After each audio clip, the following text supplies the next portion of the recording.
broken my heart so many times I stopped keeping track. You get the flavors that you're looking for in addition to the sugars, and so that that's kind of the big challenge. And now, with this cool season, we've just been pushing. 3 weeks late, 4 weeks late, and now all of a sudden the rain's starting to arrive, and so now everyone's freaking out that you can't bring all the fruit in at once. So are we actually? Not only did we have to drop fruit early to get it right, then we had to drop fruit because of raisioning. Now are we going to end up leaving fruit on the vine because it got wrecked by rain? Now, that brings up a question that I was going to ask you about we had this drizzly rain thing a few days ago.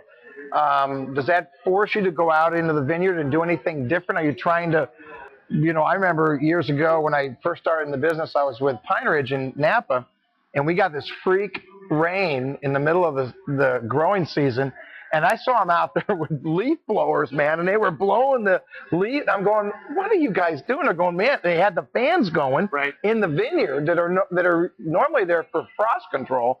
And I said, what are you doing, man? I can't believe it. He goes, we're trying to get the water off that vine. So is that the kind of anything like that? So a lot during the major part of the growing season, you can use sulfur to kind of retard issues of mold and mildew pressure. But when you get close to harvest, the contracts that you have with wineries are you can't use any of that product before it hits the crush pad. So now you're down to doing things like blowers. I've heard of helicopters flying over vineyards just to create that wind. I have too. So the other issue is what follows the rain. If you get a great windstorm that actually will come through and naturally kind of clean it out, you're good.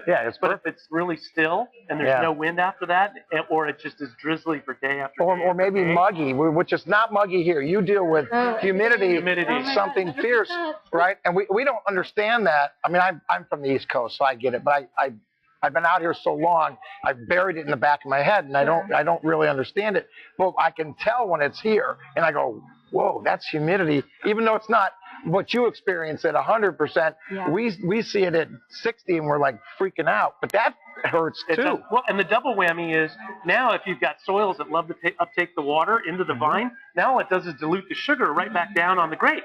So you were getting your bricks to climb, and then the rain comes and it goes right back down again. So you're like, ah. So that's kind of where we're. I mean, it's scary on Friday. I mean, everybody is working around the clock right now to try and bring it in before Friday.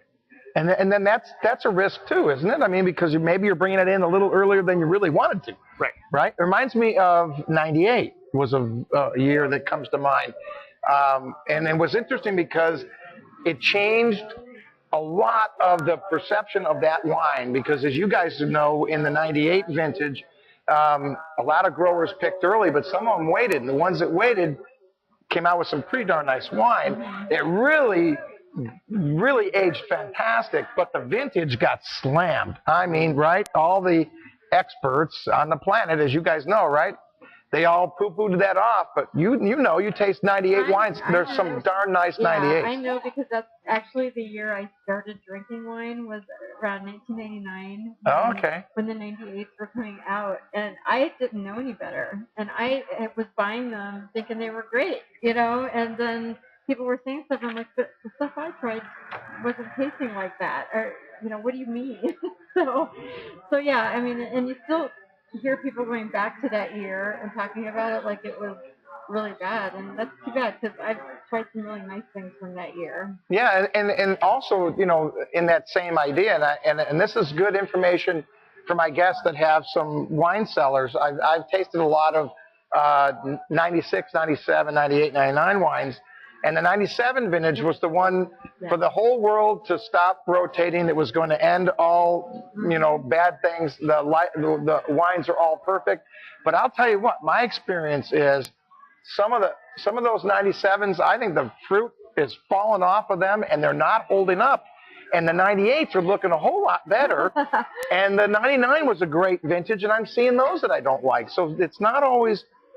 When you read in the paper and it says, oh, this vintage is, lousy, or it's that, don't believe it. Go taste the wine and you be the judge, right? Yeah, there's so many factors. I mean, where was it grown? Who's the producer? What's the elevation? There's so many factors. And it's interesting you brought up about how the '97s are falling.